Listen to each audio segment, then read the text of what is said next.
All right, welcome back to Modcast, episode number 14. I'm Gordo, and that is my co-founder and buddy, one of the co-founders, Mike Capelle. Mike, welcome to the Modcast. Thanks, Gordo. Thanks for having me back. Yeah, well, I mean, obviously, we had to have you back. The last episode is the best performing episode ever recorded on the Modcast. So for all you listeners out there, if you want, we are happy to send you some Modcast swag or some Modern Wealth swag. Just send in a comment, ask us a question. And remember, it's on all your favorite listening platforms. I don't know why we say that. I don't know why other podcasters say it. I mean, you're listening. So obviously you found it, but go to YouTube, go to Spotify, go to Apple, go to wherever you like to listen to stuff and take a listen. So, hey, episode 14, this is going to be an interesting one. We're talking today about pulling different levers to create enterprise value. And as always, we've done no preparation for this. We got on about 8 minutes ago. Had a very, very quick conversation, and we're here to just kind of go through a discussion about creating value in your practice, and then how we're creating value in our practice and what we're building here. So, Mike, how's that sound? It sounds great. Looking forward to it. All right. So this was your idea, by the way, to have this discussion. So Okay. I was like, okay, big boy. Yeah. If you want to talk about value drivers and how you build an enterprise or a firm that's worth more money than the person down the street in their firm that's doing similar things to you, I think that's a great topic. Let's hit it. Yeah. Well, I think I think in thinking about value, I think you first have to start with the client and what are you delivering, and do you really understand your client? Do you understand your target market, who you're pursuing, who you can add, who can you help the most, right?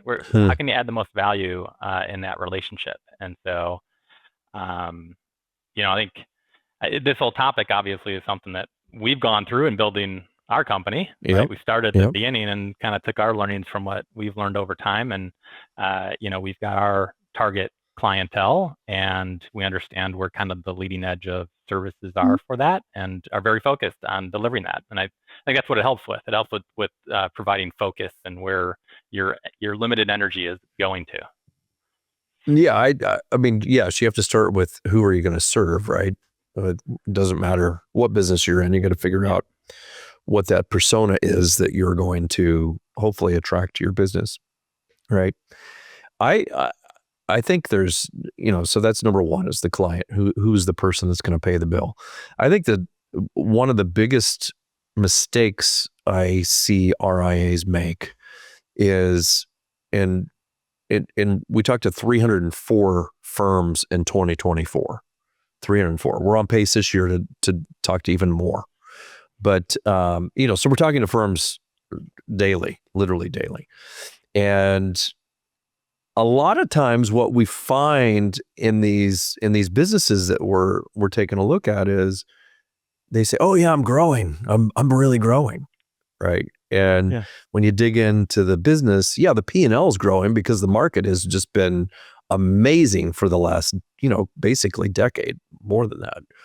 Right. So your business is generating more revenue today than it did in 2020, a lot more, ideally. But you may not have brought on any new clients, right? So your revenue is up, but your business hasn't grown. What do we mean when we say that, Mike? What does that mean? Well, it means getting down to the sources of that growth, because in our industry, you've got the market, and the market, it's amazing. And over the long term, it does 70% of the time, it's amazing. 70% of the time, exactly. And so at the end of the day, you've got to be tracking what's actually happening with clients, new clients coming on board, existing clients adding, and understanding where they're taking away and which clients are leaving you. So you got to have your arms around that. Yeah, Gary, who will be back for a future show, the Modcast. He will be back. Don't worry. He's not lost. He's just out for a minute. But he says it very simply. He's like, look, there's 2 ups and 2 downs when you're tracking net new, okay, net new assets, NNA. And that is new clients. So Mike just said it. I'm just trying to break it into really easy formula. New clients, wallet share expansion from existing clients, minus distribution from your clients. You know, they're going to use the money. RMDs, the second house, the vacation, the education, whatever it is, they're going to use the money, which is what we want them to do. That's the first down. The second down is termination, keeping the back door closed as much as possible. So new clients, existing client, additional wallet share are the 2 ups, distribution and termination are the 2 downs. That's NNA. Yep. And I think to tie it into the first topic, I think to help grow and not detract, grow 2 of them, not detract on the other 2. I first and foremost, you got to know your clients. You got to be knowing what their needs are, meeting those needs, and also knowing where the market's going. All right, what are additional services to be offered, and how can you identify new growth opportunities? How do you get in front of more prospects and get an opportunity to help more people? That organic growth is a pretty important part of the driving enterprise value topic, as opposed to the other side, which is, well, you can acquire it wholesale, right? Yep. And you can buy it. Able to bring a lot of individual clients on at once. That tends to be a little more, a little bit higher priced way to do it, higher cost way to do it. It has its pros and cons, but and you're just talking money. Yeah. Think about all the brain damage you go through buying a firm, right? If you don't have a transition and integration team and a lawyer and a team that can do training and a team that can do marketing and the investment platform and who's speaking to the custodians and HR and compliance and PTO. And it's a lot more than just money when an RIA acquires an RIA. It's really disruptive. I did it, so I understand what I'm talking about. But really way beyond just money. All right, Mike. Okay, we're in the middle of episode 14. Gary and I did a poll, and I took one side of the argument. He took the other side of the argument, and that was work from home, work from the office, work hybrid. And we have poll results. Lots of people vote. Actually, a lot of people voted. It was on LinkedIn. And what do you think the results were? Work in the office, hybrid work from home, work in the office, or work in the office? What was, what do people think? Where should you be? Well, so I did see a while back. I think I saw some early results from that, which I wasn't too surprised about. I think you're going to get a mix of the results, and kind of depends on the role that you have. And we do live in a post-COVID world, and ultimately, I think So you're telling me I lost? Yeah, I think you're lost. I took the work from the office, and really, what I was talking about were advisors. I think it's the best place to learn. It's the only place you can learn your art. This is not a science-only business. Yeah. There's art and science, the delivery of financial services to people. And you're right, I got my tail kicked. Hybrid is the future. Hybrid is the future. Yeah. So the results were work from home is the best, 34%. The office is essential, which is the argument I made, 10%. Hybrid is the future, 43%, and it depends, 13%. So we'll just add the it depends to the office essential. There you go. So I still lost. And then around it, a third. Yeah, then still half of work from home and half from hybrid. I might win then. Yeah. So I think that's a hard message in this day and age. Yeah, especially for me, because I'm very much an in-office is the place to learn person. So. Yeah, those are the results. Hybrid is the future, 43%. Work from home is the best, 34%. And I lost, which was work from the office, 10%. Yeah. I mean, but growth is a key part of driving enterprise value. So when you think about how you increase the value of your firm, growth is a key part of that, but you've got to look underneath the covers there. Where's the growth coming from, right? So is it only coming from market returns? Is it potentially only coming from acquisitions? How much is coming from organic? Because there's a lot of focus on that aspect with external investors looking at businesses in our industry. Well, and when we look at RIAs, what we're bringing on to the partnership, when we're bringing them into Modern, we want to know we're working with people who are growing a business. So organic growth rate is very, very important. Knowing who your client is very important. Talk about platform, brand, those things that I'm thinking about. Yeah. Well, at the end of the day, if you start to think about how you maximize that organic growth, right? If that's the outcome that we want to have, and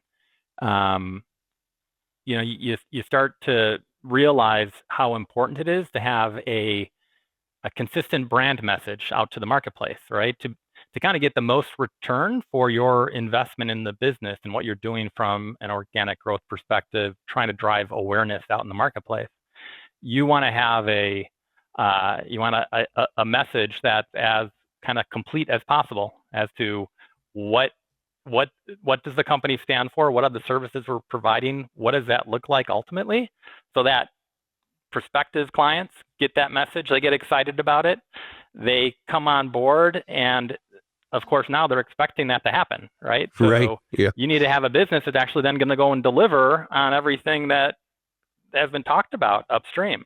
And so this kind of gets into the making sure that everyone's on the same platform. They're understanding the client experience that's been promised. They're excited about it themselves, right? They want to deliver it to clients, and they're trained up and prepared to go and do that.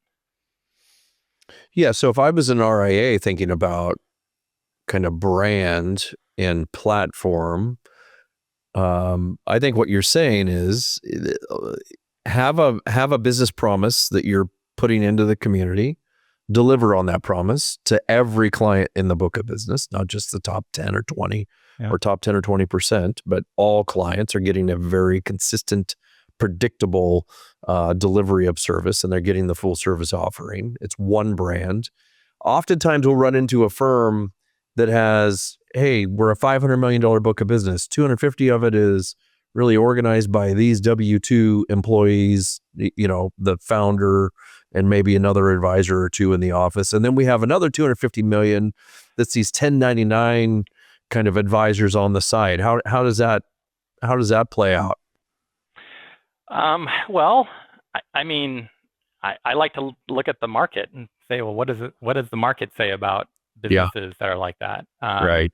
And what it makes me think of is that there's another business model out there, which is a platform for advisors to provide services to advisors and to basically just be charging them for those services, right? That's kind of more, I'd say, more typical of like the independent broker-dealer model, for example. So one thing you can do is look at, well, when we're talking about trying to drive enterprise value, well, what is the enterprise value of an independent broker-dealer business?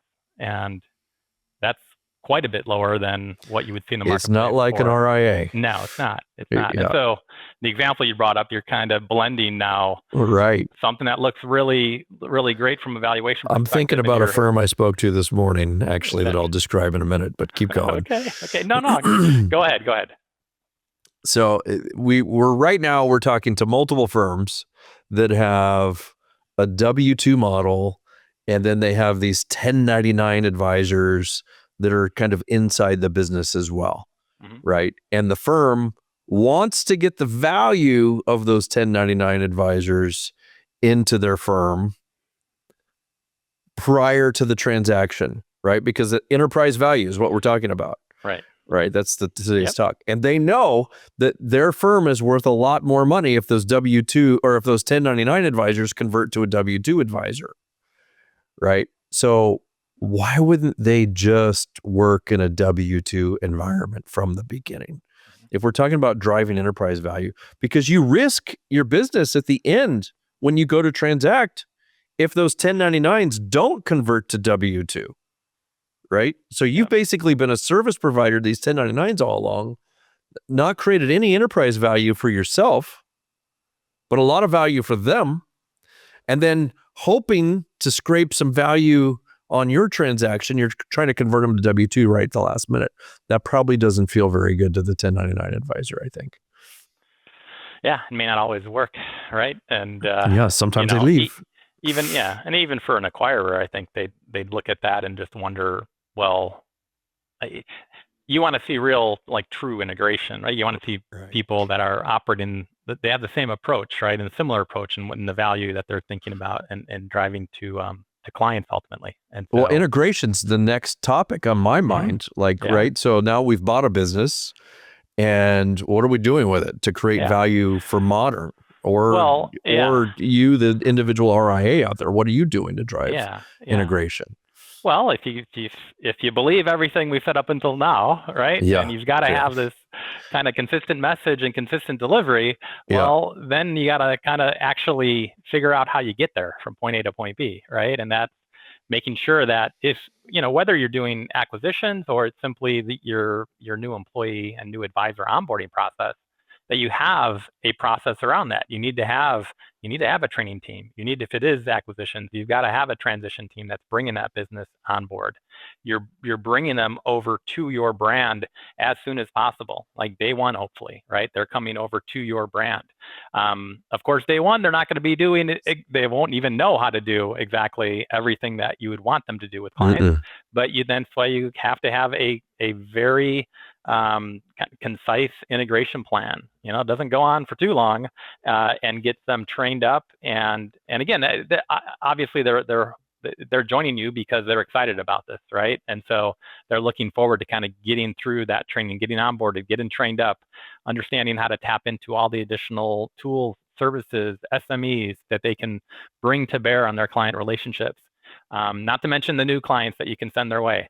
And so, you have to have a strong integration process and team, understands what's important to do early, what things can wait a little bit.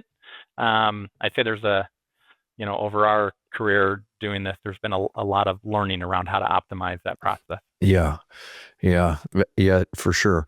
All right. So integration, got it. Platform, we talked about a little bit. We talked about kind of a little bit of a platform, but why don't you're the platform guru around here as it comes to our tech platform. What are you thinking about when it comes to the actual tools and the offering, the platform of the business, and how that drives enterprise value?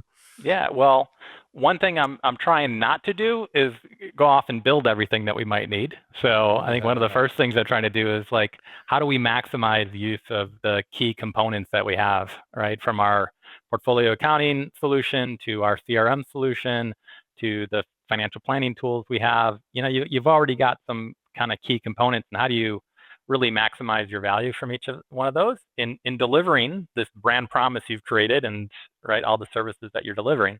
And again, trying to keep that footprint small, your whole integration plan has to be consistent with that, right? So you're bringing everybody to those common tools as soon as possible.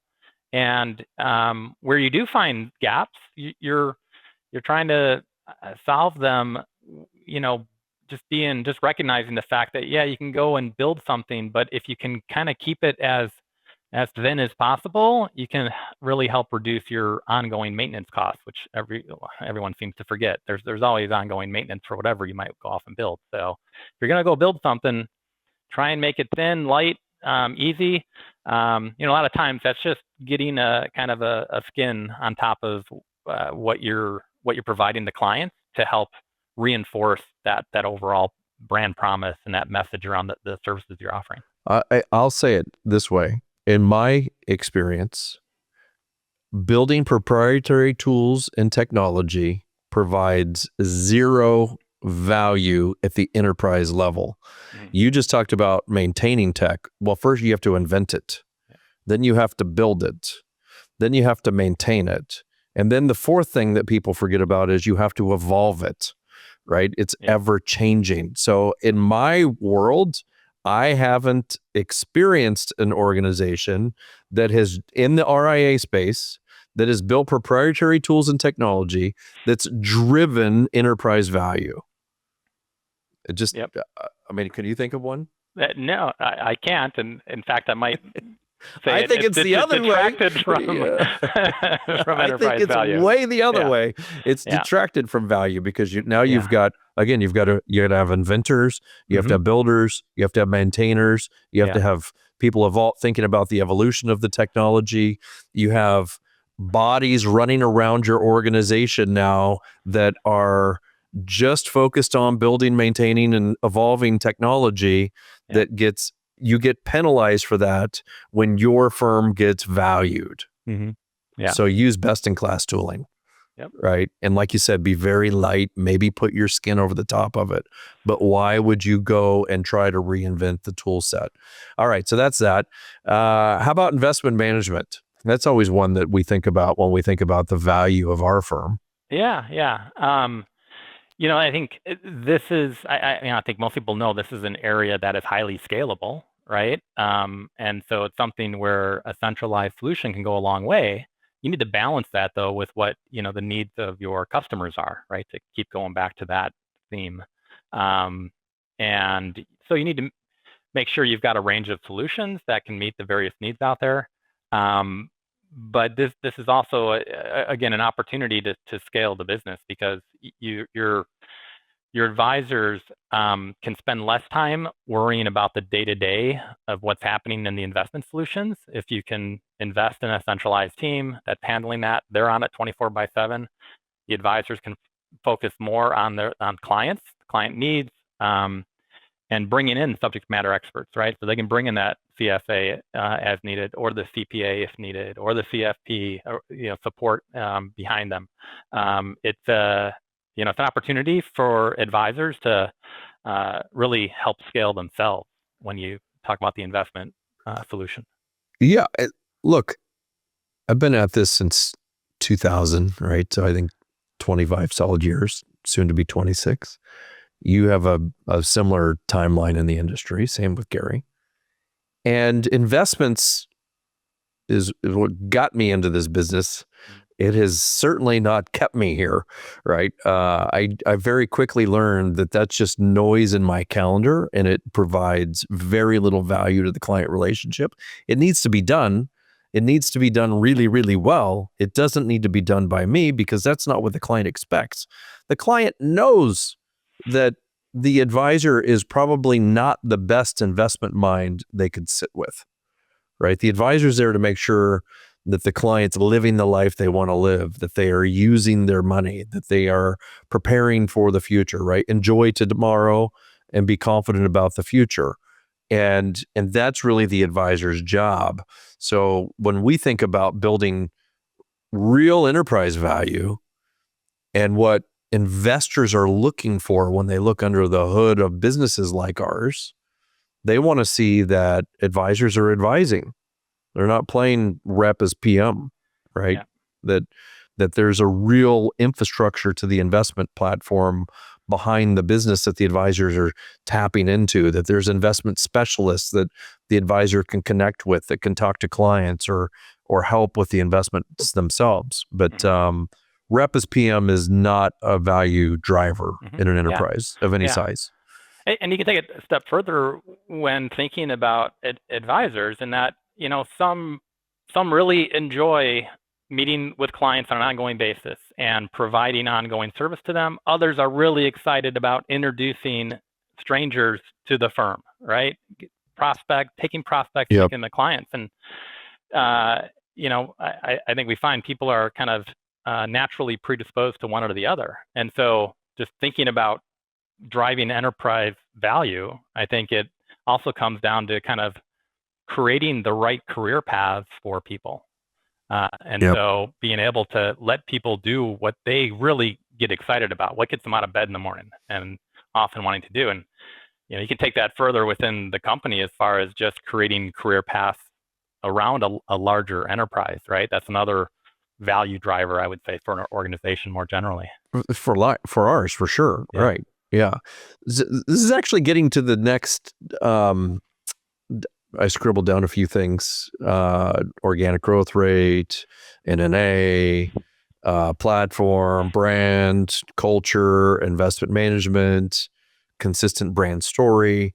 But another one that I jotted down right before we went on is G2. Mm-hmm. And what do we mean G2? G2 is next generation, right? It's the next advisor community in your organization, or the next two advisor groups in your organization. What we didn't really get into is, where are your clients in their life cycle of wealth? Are they accumulators? Are they pre-retirees? Are they retirees? Are they in distribution? Like, who is your average client? And if you look at an advisory business, typically, if we have a 60-year-old advisor, they tend to have 70 to 75-year-old clients, just by rule of thumb, right? Clients tend to be 10 to 15 years older than the advisor, rule of thumb. So if you don't have that next generation advisor in your organization today, who's creating the 40-year-old clients, the 40 to 50-year-old clients? Who's building that part of the book of business, right? And when you talk to most quote unquote senior advisors, I don't mean by age, I just mean by tenure in the business. They want to work with people that have the money today, not the people that are going to have the money in the future. And so you'll work with the retiree right before retirement through the first decade of retirement, because those are the people with the dough, right? They're looking for the advisor to help them. And it's so healthy to bring in a G2 and G3, because they're going to bring younger clients to the organization that tend to be accumulators, not in the distribution phase of life. You want to add anything to G2? It's critical. I mean, you have to have a G2 strategy. I think you nailed it there as far as the age of the clients. I mean, that's a key metric, right? That any firm is measured against, right? Who have you attracted? Who are your clients?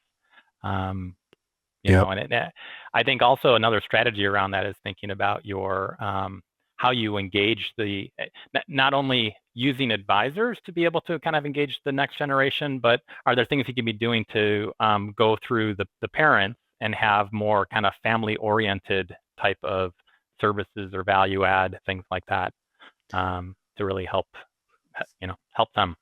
Yeah, I heard a great prospecting tip last week, and it's one that I haven't shared with our own advisors yet, but I will be. So Paul, if you're listening, make sure I get this out to our community of advisors. Hire a G2 advisor. So bring in that next generation talent into your organization. It's very tough to do, by the way, but figure out how to get it done. And by the way, in order to attract the next generation of advisor, you need a solid platform. You need a solid brand story. You need a solid client experience. You need to take the fax machine and put it in the dump. If they walk into your office and they find a fax machine, they're going to go, "Oh my goodness, what is happening here? I am definitely not coming to the current way of doing things and current tooling," right? So, I mean, again, platform, brand, culture, how you train them, and you're going to bring them into your organization. Do they have meaning in the work that they're delivering to the client? And are they doing more than sitting in the meeting with a notepad, right? Do they have an actual role in the meeting? Super important when you're trying to attract the next generation of talent. But once you get them there, and you give them that brand and that platform and that story and a real role in the meeting, and you're teaching them how to grow, and you're helping them grow, and you're mentoring them, and you're coaching them, the easiest prospects to go get already exist in your book of business. It's the beneficiaries of your clients' money.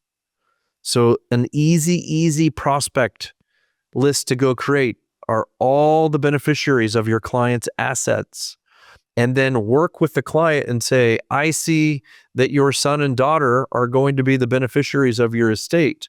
We should bring them in and open a financial planning discussion with them to talk about money and goals and objectives and get them on a solid financial foundation today so that when they inherit the money, it's not spent like the average inheritance in less than a year and a half. I thought that was a great tip. I expanded a whole bunch on the tip, but here's the tip. Go to the beneficiaries of the money that's going to transition on the death of that client and start working with that group today, but you need a G2 advisor in order to do it successfully. Great advice. It's not my original advice. I stole it from somebody else. So you covered a lot there. I think we got a lot of great elements of driving enterprise value. But if we go back to just the numbers, and I think you've covered in prior Modcast episodes kind of this thing EBITDA and this EBITDA multiple.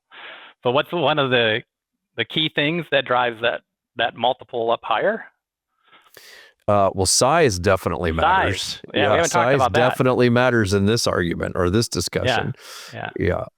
So it's just that's another key driver out there when you think about simply the mechanics of coming up with a maximum enterprise value. And so increasing your free cash flow in the business, that will get a higher multiple the larger it is. Yeah. And yes, driving more free cash flow, in other words, the profits of the business, making that worth more, getting that to be a higher number every year.